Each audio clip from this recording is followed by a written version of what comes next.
Take it easy and solve the school lunch problem with SPAM. S-P-A-M. こんにちは、タイガークローラジオ。You are listening now. Back J. You are listening to Tiger Claw Radio. Number one in vintage computer and video game entertainment. And now your host, Critical Failure.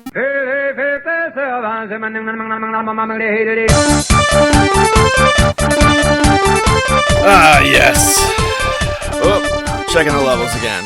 Really ought to do that off the air. What's going on, everybody? This is Critical Failure. You are listening to Tiger Claw Radio, episode 189. Back in the studio, giving you some good vibes to start the week off. Okay, so let's start with E3. Yeah, you guys know where I stand on E3. I'm the skeptic of all skeptics.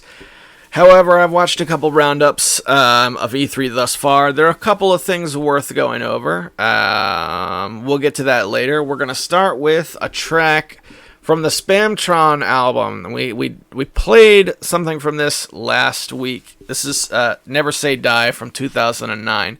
An old album from Spamtron. Now, last week we played Ouch, What Do You Do, which is like their Goonies 2 mashup. Let's go with... let's see. Okay, so I think Mega Man music is a harshly abused video game soundtrack. However, there is a Mega Man 3 title screen mix on this album that I think is just top notch. It's a song that you don't hear covered a whole heck of a lot. When it comes to title screens, it's usually that Mega Man 2 overarching building iconic like franchise or huge, like how do I put this? That's like that's the visual. It's either that or it's like one of the Wily stages or something like this. This really good track from the Mega Man series in its heyday, but I don't hear it that much. Here's Spamtron's take on it. You're listening to Tiger Claw Radio. Oh yeah.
Listen, before we head into the Vancast today, I want to go over the E3 stuff first because I think that's the big headlining stuff. This is really cursory information for me. You guys know I'm a PC guy, so I'm pretty far outside of what people get excited about for E3. So let's start. Wolfenstein 2 looks great. I got a copy of Wolfenstein The New Order, and I haven't dug my teeth into it yet. But Wolfenstein is one of these titles that's been with me since I was a little kid. I played Wolfenstein 3D after Doom 2, or Doom. I had got Doom, I played through it, and I didn't have I guess I wasn't able to get a hold of Doom 2, but I did manage to get Wolfenstein 3D. This is when I was probably about 10, and that was my introduction to the series. So It's cool to see that series living and jumping and just being one of the top tier first person shooters of the day. That's something that really makes me feel good. EA also showed off their hilarious new intellectual property, which is basically just pew pew robots with lots of grit and brown and black and gray color palette. So my condolences to all the investors over at Electronic Arts. We also have the latest Assassin's Creed. Okay, I want to talk a bit about Assassin's Creed. I'll just share my thoughts. Assassin's Creed to me is the Green Day of video games. Think about that for a second. It is now, all right? Assassin's Creed to me is the single title that perfectly embodies everything that's wrong with video games today. Nobody liked the first game. They made a second one anyway. All right? These games are terrible. They're boring. I never hear anybody say anything good about them, but they keep making them year after year. You know what I've never heard? Man, I love Assassin's Creed games. I've never heard that. Yet we get a new one every year. Why? Why, video games, are you doing this? Who are you making these for? Certainly not for us.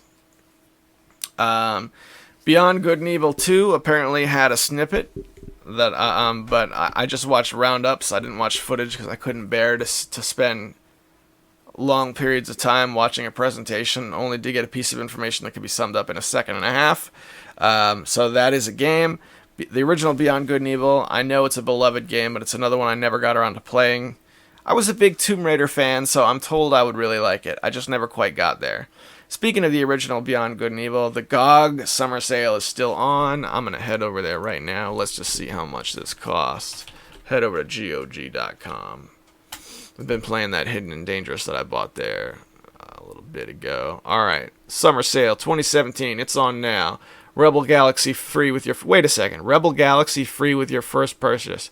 No, I already bought stuff. I didn't get that. Beyond Good and Evil is $5 right now. It's 50% off. What do you think, guys? Is Beyond Good and Evil worth $5? The 2003 Ubisoft classic at 4.5 out of 5 stars, only for Windows. I'll think about it. We'll see. All right, let's get back to E3 though. I don't really have a whole lot to say about Beyond Good and Evil 2 except that it exists. Then we have God of War. God of War is a franchise that is widely beloved for having beautiful and really in-depth cinematic sequences that do a great job of hiding how awful the gameplay is. I think this is a game that dude bros are going to love. Collars will be popped. Games will be played, and this one we'll see this game in unboxings on really bad YouTube channels in about a year and a half. So thanks to God of War for coming out and being a game I have no interest in. Love you for that. We have Super Mario Odyssey. All right, so here's a game that looks great. And here's what I see Nintendo doing right now. Nintendo is making the game that they're going to use to deliver the Mario legacy to the new generation. They're going to take Mario, they're going to have a whole new generation of kids fall in love with them so hard that they can spend the rest of their lives breaking their hearts, because that's what Nintendo does. So I see this game, it's going to be fantastic, but I can't do it. I can't go there with Nintendo. Nintendo is such... Every other aspect of Nintendo has just broken my heart so bad. I see this game, and every piece of Super Mario Odyssey should get me excited, and not a single part of it does. If you still have a soul, and you still have that little bit of pleb status in you that enjoys consoles, I would take a look. It definitely is going to be Mario. There is going to be a little person with a red hat with an M on it. That much is guaranteed. That's pretty much my E3 roundup as it stands right now. I mean, I took the time to watch some stuff, which is more than in previous years. We've got some new consoles. We've got the Switch. That's pretty new. That's it wrapped up its first year, or in its first year. So, my kid still wants a Nintendo Switch, so I'm kind of paying attention to see what's what. I know people really love that Zelda game. I'm trying not to be a curmudgeon about the new Zelda game that came out when the Switch launched. I just again, it's like the new Mario game. It's like, I'm sure that game is amazing, right? I'm sure the new Zelda game is, I'm sure everything about it is top notch. Because people I really trust have said this new Zelda game is where it's at. People I really respect have said this. It's just Nintendo, man. I can't go to that place with Nintendo, especially now that they're doing the thing that all the other consoles are doing, where they charge you twice for internet. You got to pay your ISP for internet, like always, and then you also have to pay Nintendo just to connect it, just for the honor of connecting to their servers. You know what, Nintendo? No thanks. All right, that's really where I'm at. No thanks. But best of luck with Super Mario Odyssey. I'm gonna be asking my friends to see if any of my friends have it when it comes out. Maybe I can go over to somebody else's house and play it for a few minutes. But I don't know. I feel like this should be enough to sell me on a system, because we now have the Nintendo Switch now has Super Mario Odyssey coming. They have announced a full-fledged main series Pokemon game for the Switch, and we've also got Zelda. All right, that's already out. That's 3 big games that are new for the Switch. We've also got Super Mario Maker for the Switch. I never played it for the Wii U. So that one counts for me anyway when it comes to system selling. Those 4 games. The rest of what's out for Switch, or what's coming out for the Switch that people are excited about, I don't know. Skyrim is still on the list of games to be excited about for the Switch. I think that's ridiculous. Skyrim's been out a good long time now. I think the idea of getting excited about it on the Switch is silly willy, personally, especially being a Steam user. But we'll see. I don't know. I want to see. This is a time where I want to go out and subscribe to some new gaming channels, watch some people who actually bought into this stuff, paid the premium, became the early adopters. I want to see what their testing notes are. That's really where it's at. It's a shame that it's so difficult to find YouTube channels on YouTube these days, but that's really where I'm at. Okay, so that's E3 for me thus far. Wolfenstein 2, EA, Assassin's Creed, Beyond Good and Evil 2, God of War, Super Mario Odyssey. That's all I have on my notes. Wolfenstein 2 is the only thing in that entire list that one day I hope to own. Alright. Let's see where we're at now. So that's my E3 wrap-up. Let's do this. Rather than play another track, I'm going to kick it straight over to the Vancast. I'll see you guys on the other side. Hey, it's the Vancast, Monday morning, on my way to work. Okay, there's 2 things I wanted to cover this morning. First and foremost, Street Fighter V. I'm winning! I started winning! Yes! Late last week, I spent some time studying some bread and butter combos instead of just kind of flailing. And I started winning, man. It was great. So this morning, I played 3 matches. And I won the first 2, and then the third one, I played against an Akuma player, and it gave me the rank up opportunity screen, which I had never had before. It's like, win this one and you rank up. And I lost that match real bad, man. So that's a replay I'm gonna have to go back and watch a couple times and see what went wrong. That Akuma player was just super aggressive. He was able to punish every time I tried to work an angle, and I just couldn't do it. Couldn't find an opening. So that's a replay I want to go back and watch and figure out what happened. The other night was cool. I sat down, and my son was hanging out with me, just checking out some fighting games, and I played. I think it was a Dhalsim player, and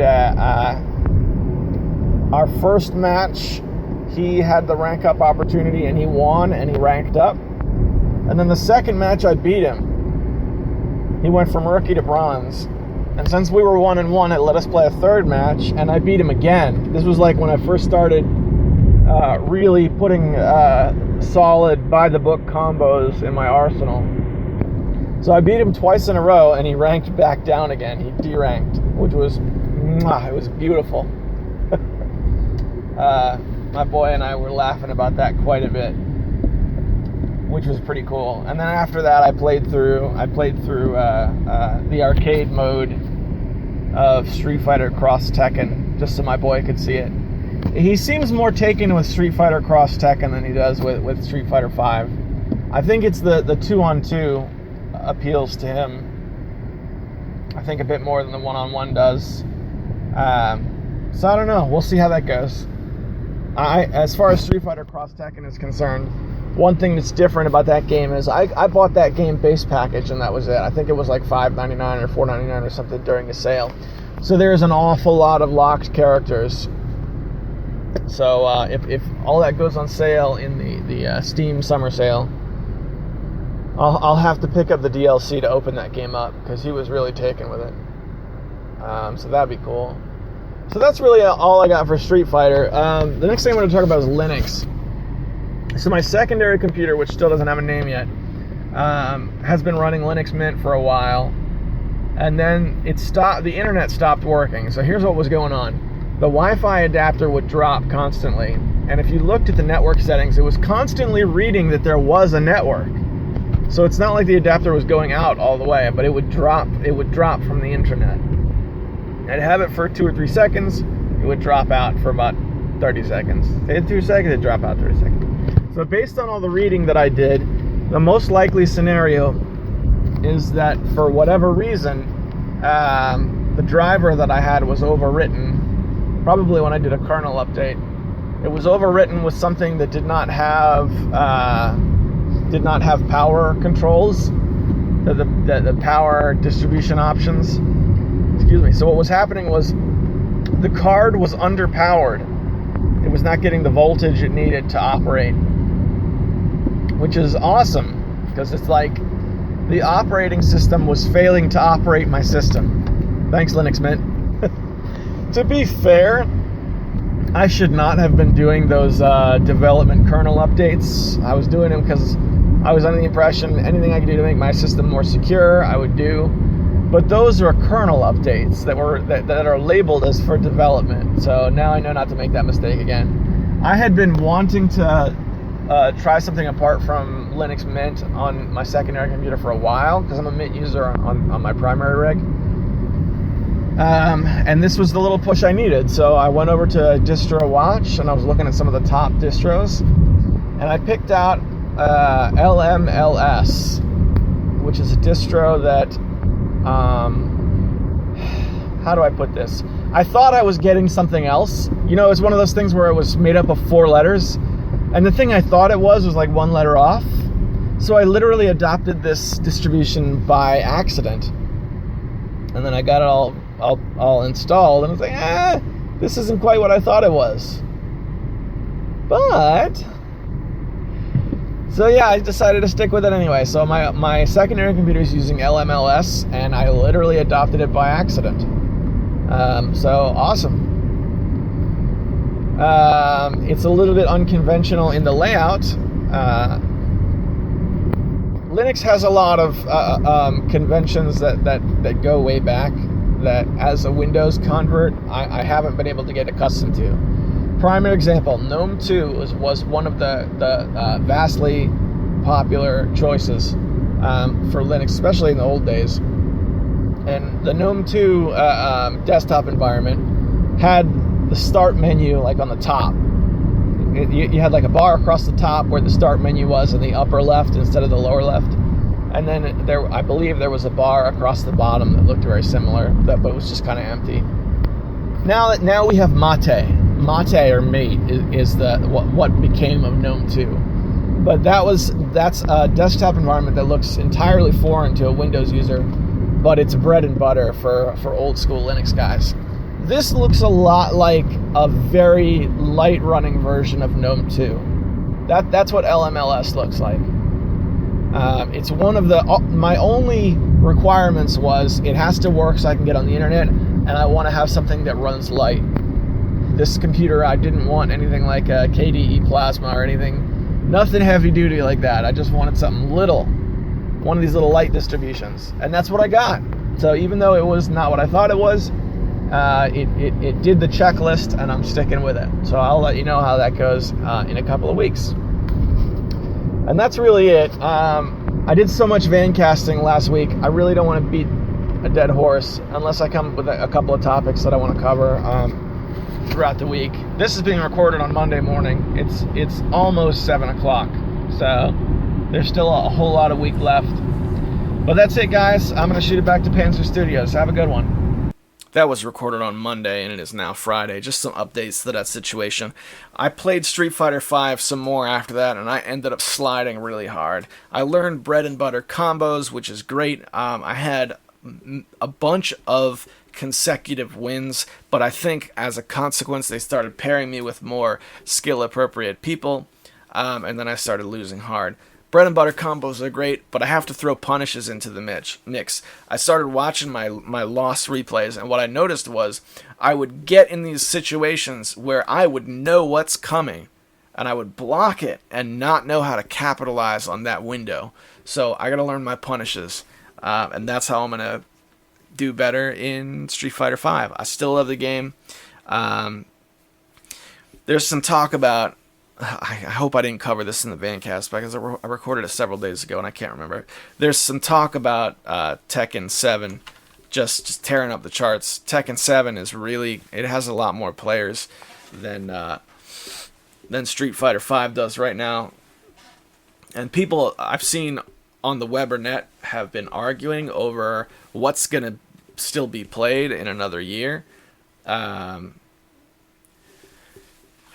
I've noticed that Street Fighter V had a really rocky launch, and Tekken 7, according to all reports, the launch seems to have been beautiful. I heard a couple people complain about getting involved in online matches early on, but I think that's pretty much any popular game with matchmaking is going to have that to a certain degree. So that's it. That's where I'm at with Street Fighter V. I love the game. It makes me really angry, but I keep coming back to it because it's a game that makes me feel things. You know what I'm saying? I don't know how else to say it. Like, I wish it wasn't quite that disparaging, but it makes me feel something. Counter-Strike Global Offensive also makes me feel that, but it just takes too long to get through a competitive match. Whereas I can play a full match ranked match on Street Fighter V in probably about 7 minutes. So being a parent who's working full time, that's where I have to get that competitive edge in. That's just what I feel. So that's about it. So this is a part of the show I like to take a few moments to thank the patrons over at Patreon. These guys are keeping the show alive in a very literal sense. These gentlemen have contributed to make sure that an episode comes out every single week. If you'd like to throw $1 in a hat, the only perk I can really provide right now is that they get the podcast on Friday evening as opposed to Monday morning. I'm working on providing some specials, a little chiptune mixtape here, little of this, little of that. Those will also become available publicly, but they get them a little earlier. They got the chiptune mixtape, I think, like a week before everyone else did. However, with the Monster Cast coming at the end of summer, I don't know how much of that there's going to be. Anyway, so they are Hemrock, James, Sendu, Tecmo Balls, Darabka, and 6 Health of Fury.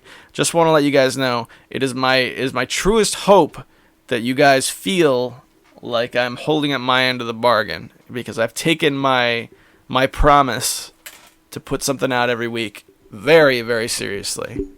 All right, so putting some real effort into making sure this is quality, so that you guys can enjoy your 2-day early Tiger Claw Radio. Okay, so last week we played something from Starship Amazing. They're one of their early years. Let's see. So since I noticed that their whole discography at this point is Name Your Price, I got a hold of a copy of Scoops the Robot, Scoops was one half of their dual album release that they were working on around the time I started YouTube. No, a little bit later than that. I don't know. I started YouTube in 2008 or 2007, 2008. I was watching in 2007, but I didn't open a channel until 2008. Anyway, this is, I think, the pinnacle of their work. They fell into this weird typecasting trap where they had Scoops was all their lighthearted songs, and very fun and heartfelt. And then Gear Heart was the second album, which was very dancey and very kind of dark and whatever. And Scoops was the good album in that pair, in my opinion. So this is the second track off that album, Boys, Men, Dudes. It is no longer $5 for this album as it was for many years.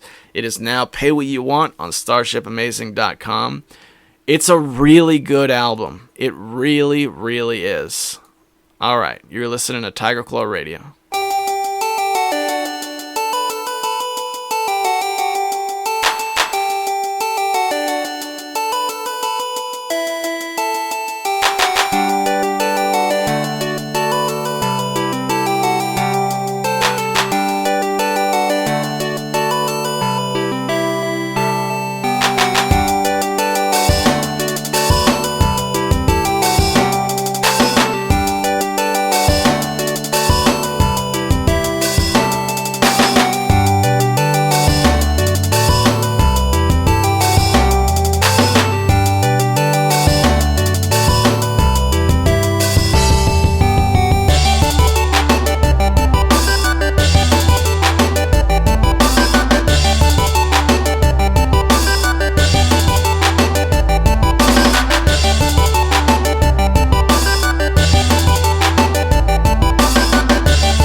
And now, friends, let's do the thing I love most.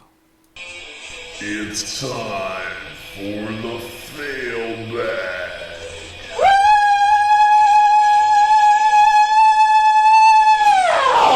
Yes, friends, it's that fantabulous form of entertainment we call the fail bag. This is where I read your questions, comments, anything you have that you want to have read on the air. Just let me know. I'll take a look. We'll see what we can do. Maybe we'll find something worth talking about. All right, hang on a second. So last week, I let one of my good buddies down. Patreon. I didn't realize. I had forgot about Patreon comments.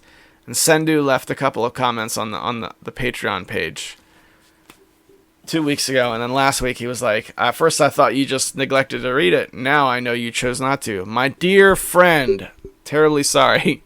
I'm trying to open up Patreon right now so I can read it, but Patreon is actually offline. So I think we'll get to those last, and then hopefully I can get back into Patreon and get those to wrap the show. So let's start with, let's see. I've noticed that the blog sites haven't really gotten anything these past few weeks. I'm just going to pop into... oh, did I put last week's on? Oh, I see. Okay. I gotcha. Bear with me. They're like in a weird order. Okay, yeah. The 188 didn't get anything on the next round last week. Let's go right to the YouTube channel, where most of it comes in. I think Darabka put in a bunch on some previous episodes. We'll start with the YouTube channel. We'll do Darabka's backlog comments, and then we'll see if I can get into Patreon to read Sendu's comment. That should be the fail bag. All right, bear with me, guys. What is wrong? I think my internet might be down. Hang on. Give me a second here. Okay, I did get into Patreon. I had to reboot. They rolled out an entirely new layout, which I immediately hate, just because. Alright. So this was a comment on episode 181, the discontinued edition. This is a good bit ago. Alright, make sure I got the whole thing open. GNet Radio eventually changed their name to Escape Radio Network, and Kaiser stuck with them for a long time. I gave up running my own podcast shortly after leaving GNet, but I never really had the voice of radio anyway. Also, you should note that the Genesis plugin may have a cartridge slot, but that doesn't mean they run games well. Audio quality takes a hit. Used to own one. Hope you don't mind me commenting on an old episode. Sendu, my man, always good to hear from you. I missed this comment, so my apologies. GNet Radio, yeah, I remember. So, remind me, when you left GNet, was that before or after you did the Neo Arcadia cast? Do you remember that? Remember the Neo Arcadia cast? I did the introduction for the Neo Arcadia cast at a time in which the 8-Bit Collective was still around. So let's take a listen. This is just the intro. I was always kind of proud of this.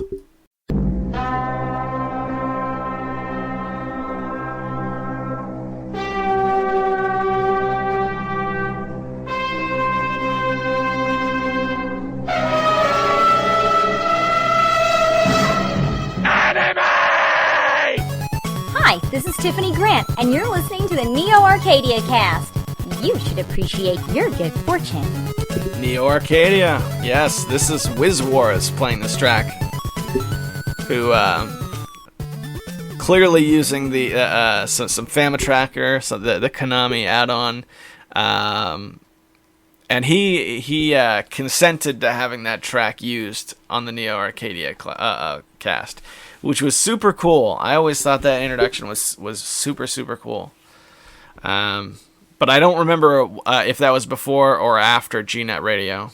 Part of me wants to say that you went into GNet Radio with that already existing, because I looked it up on the internet, just punching up Neo Arcadia cast, and what I found was that Adam the Hedgehog has a promo for the Neo Arcadia cast that says it was out in 2010.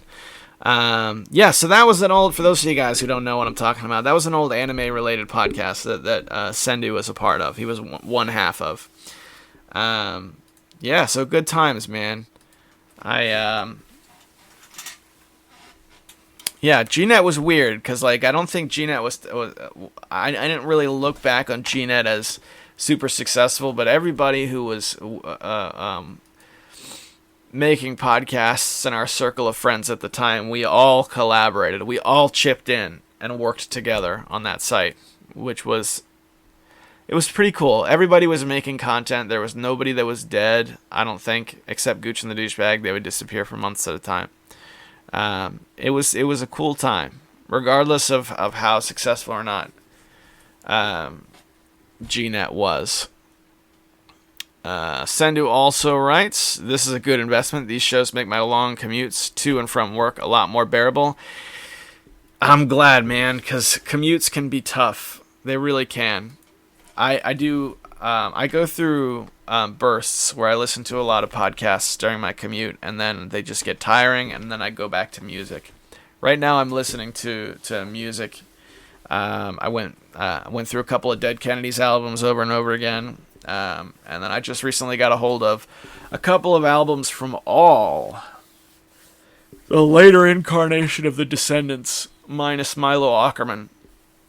They released, I think it was Breaking Things and Pulley were the two albums I got a hold of. This is roughly an hour of music, and I've listened to those a whole bunch of times.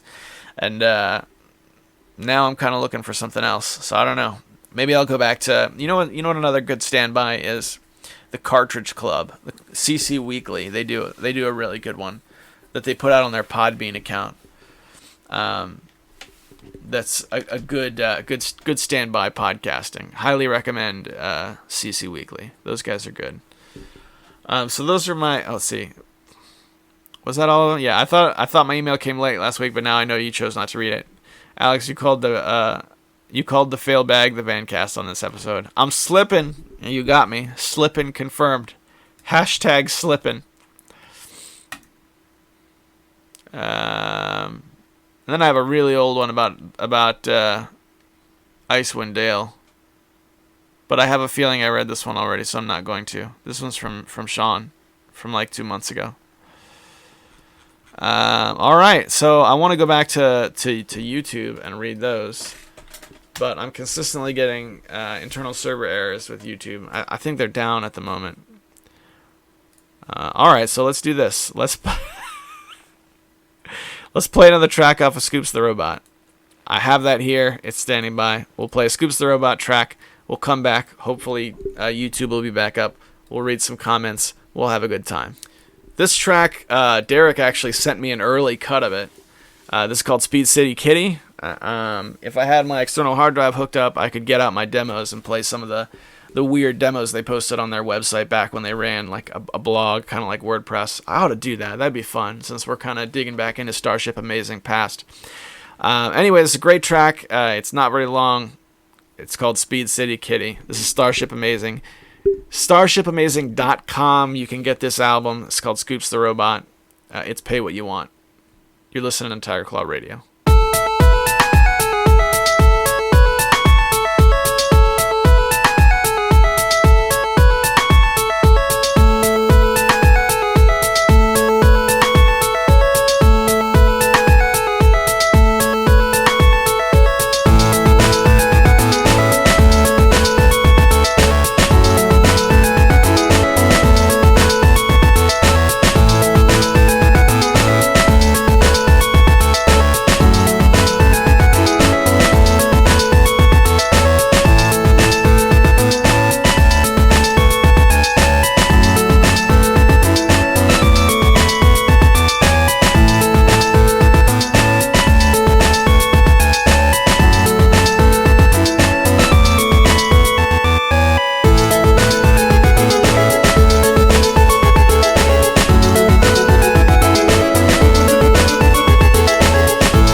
You said it, Scoops.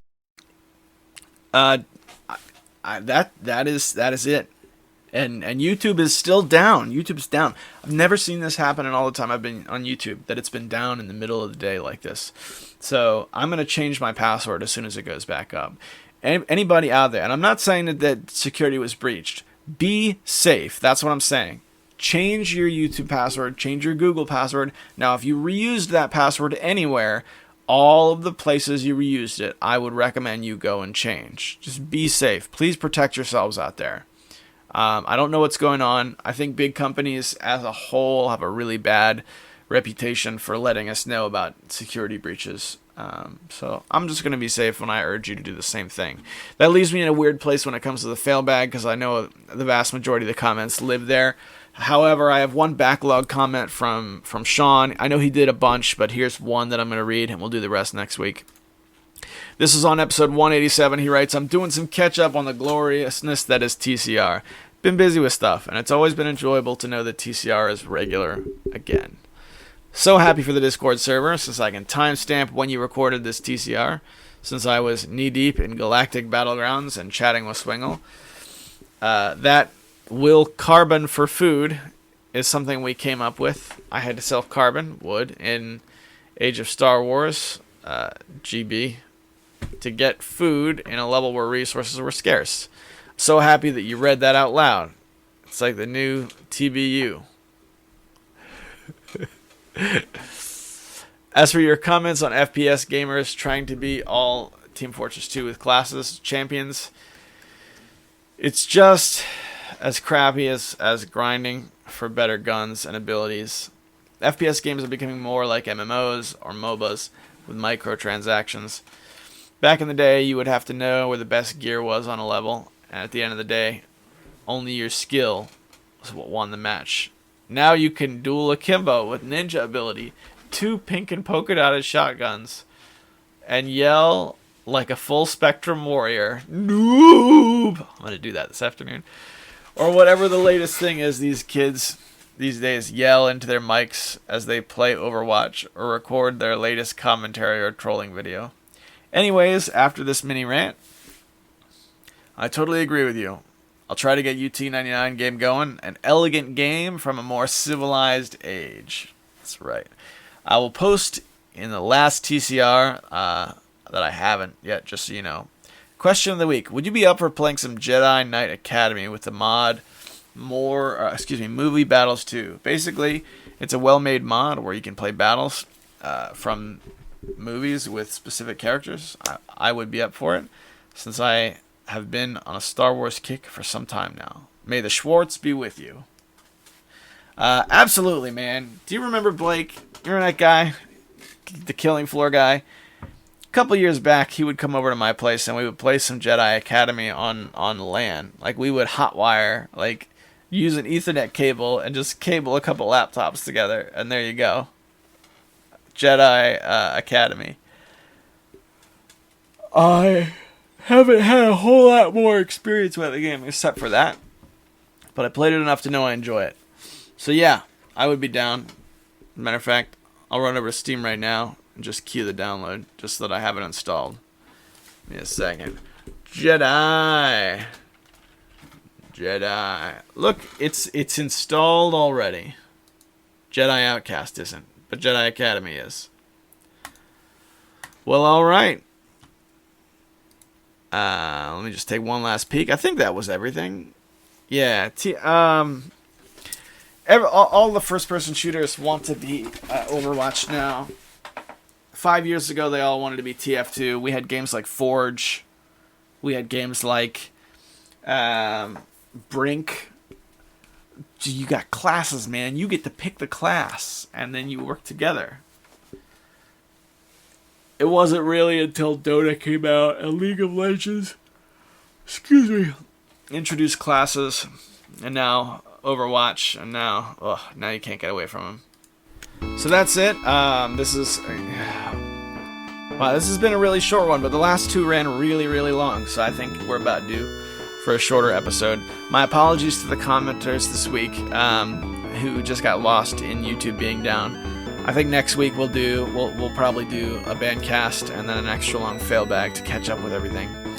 And that should be a good time. So if you've made it 46 minutes and 20 seconds into the podcast this week, I just want to say thanks. And this is the time I spend just a couple seconds shooting off some well-wishing. Guys, wherever you are in your lives, whatever you're doing when this podcast comes to an end, I hope it's going well for you. Keep doing the best you can. Just don't stop doing what you do.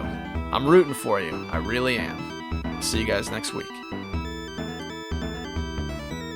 Scoop, scoop, scoop, scoop, scoops. You said scoops.